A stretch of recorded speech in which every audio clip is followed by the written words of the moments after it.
جی جناب، آپ کا خیر مقدم ہے۔ علم و علماء میں آج تربیت اولاد موضوع ہے۔ علامہ مفتی محمد اکمل مدنی صاحب نے بہت اچھے انداز میں جو اس کے تقاضے ہیں اور اس پر روشنی ڈالی، شرعی حیثیت اس کی کیا ہے۔ اب بہت سی چیزیں ہیں جسے آج ہم نے اپنے سامنے رکھنا ہے سوالات کی صورت میں، اور جوابات آپ تک پہنچانے ہیں تاکہ بہت سے سوالات آپ کے بھی ذہن پر دستک دے رہے ہوں گے۔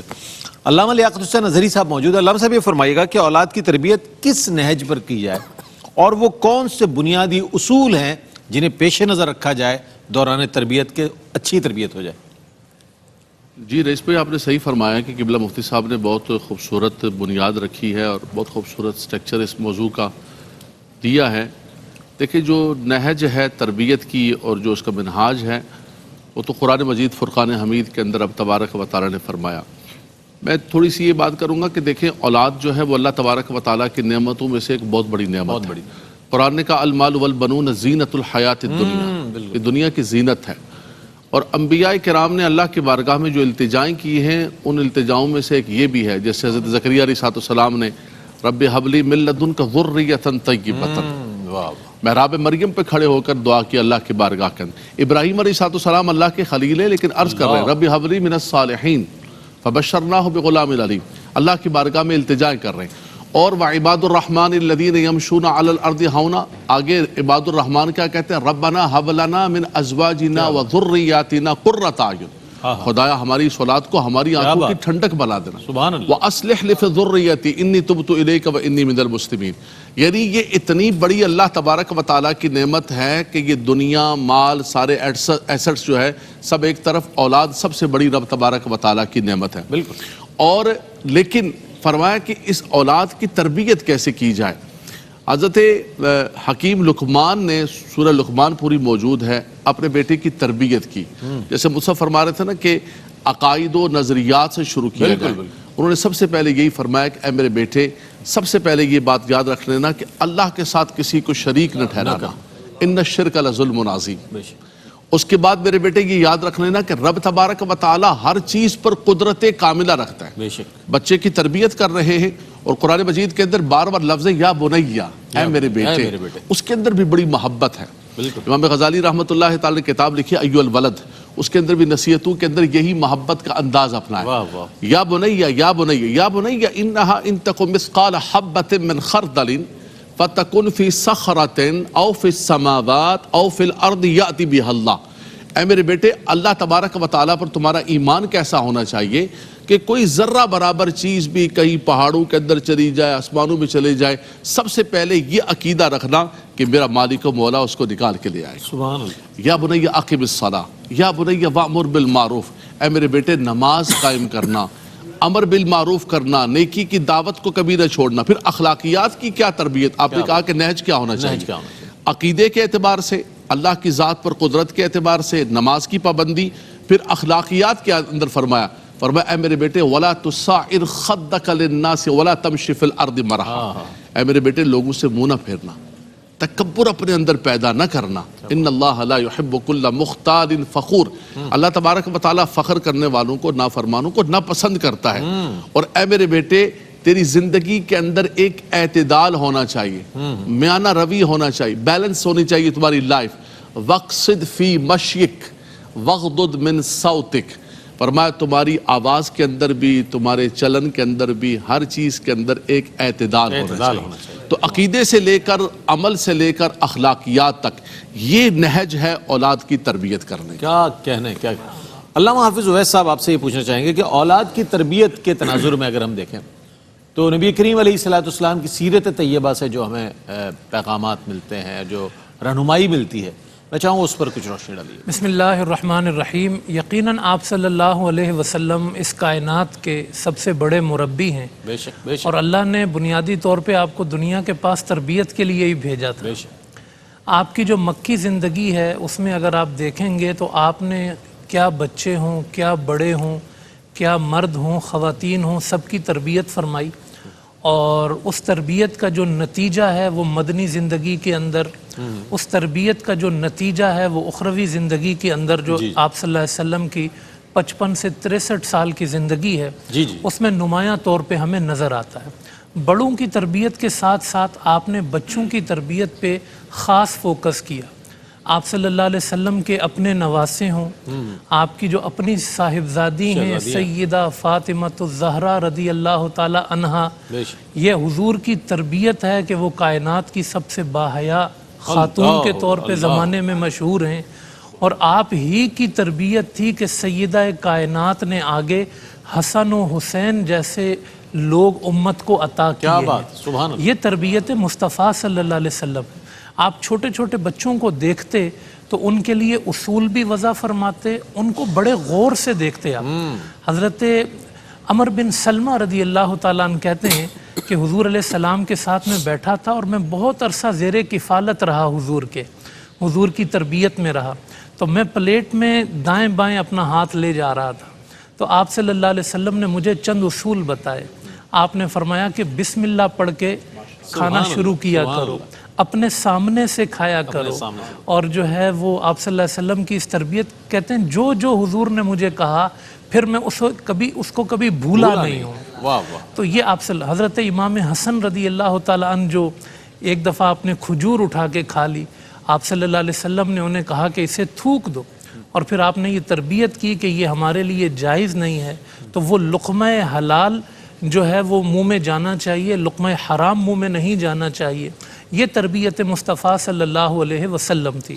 آپ صلی اللہ علیہ وسلم نے اس تربیت میں چھوٹے بچوں کو شفقت بہت دی، آپ نے محبت بہت دی، انہیں آزادی بہت دی۔ حضرت انس کہتے ہیں 10 سال میں حضور کی خدمت میں رہا، حضور نے مجھ پہ سختی نہیں کی، حضور نے مجھے ڈانٹا تک نہیں۔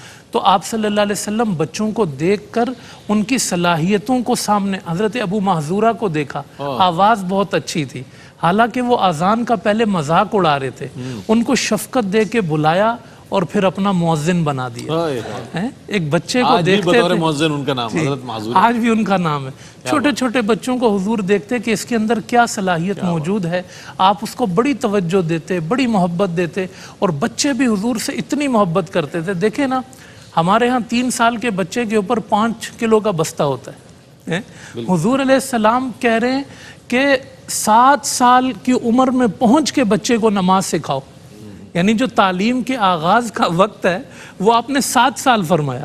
تو مطلب یہ ہے کہ بچوں کو سہولت دینا، آسانی دینا، یہ نہیں کہ گھر میں ہے تو تربیت نہیں ہے، پھر گھر میں رہ کے اپنے اخلاق سے، اپنے طور طریقوں سے، اپنی تربیت سے آپ صلی اللہ علیہ وسلم وہ وقتاً فوقتاً تعلیمات جو ہے وہ دیا کرتے تھے۔ آخر میں عرض کروں گا کہ ام المومنین سیدہ عائشہ صدیقہ رضی اللہ تعالیٰ عنہ کہتی ہیں کہ ایک شخص حضور کے پاس آیا تو اس کے ساتھ ایک بوڑھا شخص تھا۔ حضور نے پوچھا یہ کون ہے؟ کہا یہ میرے والد ہیں۔ کہا کبھی ان سے آگے ہو کے نہ چلنا اور کبھی مجلس میں ان سے پہلے نہ بیٹھنا۔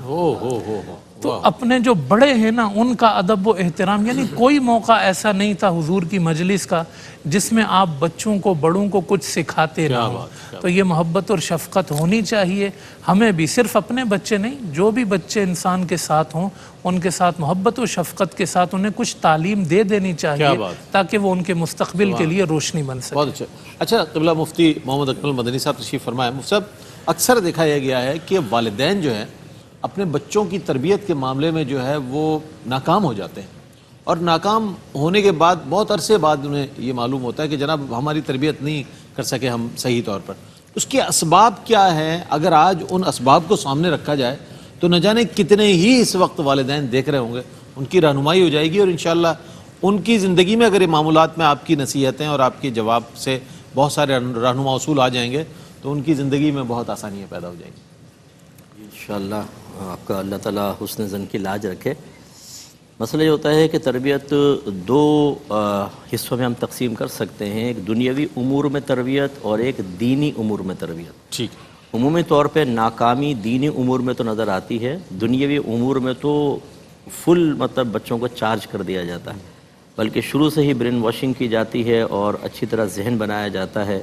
اور اگر بچہ کبھی بھولے سے دنیاوی تربیت کو نظر انداز کر کے دینی تربیت کی طرف جانے لگے تو کئی گھروں کے اندر یہ مشاہدہ کیا گیا ہے کہ پھر والدین پہلے خود کوشش کرتے ہیں، نہیں کامیاب ہوتے تو پھر چاچا ماموں آ جاتے ہیں، دیکھو بیٹا ہمیں دیکھو ہم نے زندگی کیسے گزاری ہے، یہ جو جتنے عیش و آرام ہیں بیٹا یہ حلال سے نہیں ہوتے ہیں۔ وہ پہلی بچے کے چابی بھرتے ہیں کہ بیٹا حرام کچھ اوپر نیچے کرنا پڑتا ہے۔ دینی تربیت کے حوالے سے جو ناکامی ہے اس کے بہت سارے اسباب ہیں، جن میں سب سے پہلی چیز جو ہم دیکھتے ہیں کہ خود ان کی بعض اوقات تربیت نہیں ہو پاتی، اور اس میں مطلب بیچارے والدین بھی کچھ قصوروار ہوتے ہیں، کچھ ان کے لیے بھی مسائل ہوتے ہیں کہ اگر اوپر والوں کو دیکھیں انہیں ماحول نہیں ملا ہوتا، ایسی تربیت والا ماحول، نہ گھروں کے اندر ماحول، مساجد میں تو عورتیں ویسی نہیں جاتی ہیں، اگر مرد جاتے بھی ہیں تو ہماری مساجد میں حقیقتاً ہر جگہ اچھا ماحول نہیں ہے۔ بعض جگہ علماء بہت اچھے ہیں، وہ ہر چیز کا خیال کر کے قرآن حدیث اور تربیت پہ بڑا اہتمام کرتے ہیں، لیکن ہر جگہ تو ایسا ماحول نہیں ہے۔ پھر اسکول کالج یونیورسٹی کا تو پھر آپ نام ہی کیا لے لیں۔ تو جب ہر طریقے سے ایک لڑکا ایک لڑکی کوئی تربیت حاصل نہیں کر پاتا، پھر ان کی شادی ہوتی ہے، میاں بیوی ہو گئے، کچھ عرصے بعد بچہ ہوا تو ماں باپ ہو گئے، اب یہ بیچارے آگے کیا تربیت کریں گے؟ تو سب سے پہلے ناکامی کا سبب جو ہے وہ خود ان کی عدم تربیت اور ماحول کا نہ ہونا ہے۔ دوسری چیز ہوتی ہے احساس ذمہ داری کا نہ ہونا، کہ چلیں اگر نہیں دی تربیت، اب چینلز اتنے آ گئے ہیں، سنتے ہیں، سب کچھ ہوتا ہے، لیکن ایک کان سے سنا دوسرے کان سے نظر انداز کر دیا۔ اس احساس ذمہ داری بہت ضروری ہے۔ اگر آج آپ علماء کی بات کو اوائڈ کر دیں، آج آپ بچوں کی تربیت نہ کریں، شاید دنیاوی نقصان اتنا نظر نہ آئے، بعضوں کو تو آ بھی جاتا ہے، نہ نظر آئے، لیکن میدان محشر میں تو اللہ تبارک و تعالی اگر اس کی رحمت ان پر مطلب متوجہ نہ ہوئی اور اللہ نے نہ بخشا اور گرفت کر لی تو پھر تو بہت سخت معاملہ ہے۔ تیسری چیز جو ہوتی ہے وہ تربیت کا انداز نہ آنا۔ بعض اوقات چونکہ ہمیں ترجیحات کا نہیں پتہ ہوتا، درجہ بندی نہیں پتہ ہوتی، اعمال میں پہلے فرض ہیں، پھر واجب، پھر سنت موقدہ، پھر غیر موقدہ، پھر مستحب، اس کے بعد مباح ہوتا ہے۔ یہ جوازی صورتوں کے اندر، عدم جواز کے اندر حرام، مکروہ تحریمی، اصاعت، مکروہ تنزیہ، خلاف اولا، یہ یعنی جو اپر لیول والا ہے جس پہ شریعت نے سختی کی ہے اس میں ماں باپ کو سختی کرنے کا حکم ہے۔ ابھی جیسے ہم نے بات کی تھی کہ اس میں بعض اوقات نرمی ہوتی ہے، مستحبات میں انتہائی سختی ہوتی ہے، اور ہمارے معمولات اہل سنت میں بھی اکثر چیزیں مستحبات کی ہیں، ہم ان کا بچوں کو عادی بناتے ہیں، بیٹا دیکھو یہ نیاز کرنی ہے، فلاں چیز کرنی ہے، مدارات پہ لے کے جا رہے ہیں، دیگر 11ویں ہیں 12ویں ہیں، صلاۃ السلام کا بڑا اہتمام، تو کوئی مستحب چیزیں اس کا انکار نہیں ہے، لیکن جو فرائض واجبات ہیں بعد اوقات اس کی کامل تعلیم نہیں ہوتی، اس کے موازنہ اگر کیا جائے تو یہ پھر ایک مسئلہ پیدا ہوتا ہے۔ اور پھر اس کے بعد اگر بچہ بعض اوقات میں نے دیکھا ہے کہ اگر باپ سے اٹیچ ہے نا تو وہ اس کا دفاع کرے گا، بیوی اور کہے گی نماز نہیں پڑھ رہا، ارے بھائی رہنے دو ابھی بچہ ہے، ابو ابو کر کے وہ چپٹ جائے گا۔ اچھا کبھی ابو حملہ آور ہوں گے تو وہ ماں کے دامن میں چلا جائے گا، امی کہے گی بھائی میرے بچے کو ایسا نہیں کرو، وہ بچہ چپٹ جاتا ہے نا تو ماں کہتی ہے کہ وہ ہو پتہ نہیں کون سی دولت مل گئی، ارے کل یہ بچہ آپ کو معاملہ خراب کرے گا۔ رئیس بھائی ابھی ایک بزرگ مجھے ملے، سفید داڑھی تھی ان کی بات نے ایک تو آنکھوں سے میرے آنسو نکل آئے یقین کریں، اور دوسرا لرزا دیا۔ انہوں نے کہا مفتی صاحب کوئی دن ایسا نہیں جاتا جس میں میرا بیٹا مجھے ذلیل نہ کرتا ہو، ماں بہن کی کہہ رہے ہیں گالیاں بکتا ہے مجھے، کہا میرے یہاں مار کے سر پھاڑ دیا تھا، اس سے میرے دل میرا ایک دم نرم ہو گیا، میری آنکھوں میں آنسو آ گئے۔ پھر انہوں نے ایک جملہ بولا، کہنے لگے مفتی صاحب میں انتظار کر رہا ہوں اللہ کی مار اس کو کب پڑے گی، اس میں دیر کیوں ہو رہی ہے مجھے سمجھ میں نہیں آ رہا، آپ مجھے سمجھائیں کہ والد کہہ رہا ہے اپنی اولاد، والد کہہ رہا ہے کہ اس کے اوپر اللہ کی مار کب پڑے گی۔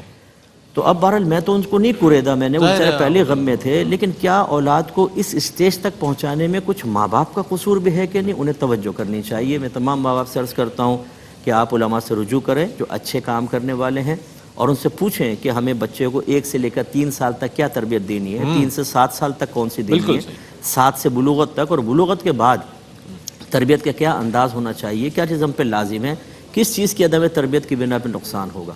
باہر کے ملکوں سے یقین کریں لوگ روتے ہیں کہ بچے دہریہ بن رہے ہیں، ملحد بن رہے ہیں، لڑکیاں غیر مسلمین سے نکاح کر رہی ہیں، ماں باپ کے سینے پہ چڑھ کے گفتگو ہو رہی ہے، ان کو ان کی کمزوریوں کا احساس دلایا جا رہا ہے، اولڈ ہاؤسز میں چھوڑا جا رہا ہے۔ یہ وجہ کیا ہے؟ عدم تربیت کی بنا پر۔ ماں باپ کو بھی سوچنا چاہیے، ہمیں بھی سوچنا چاہیے۔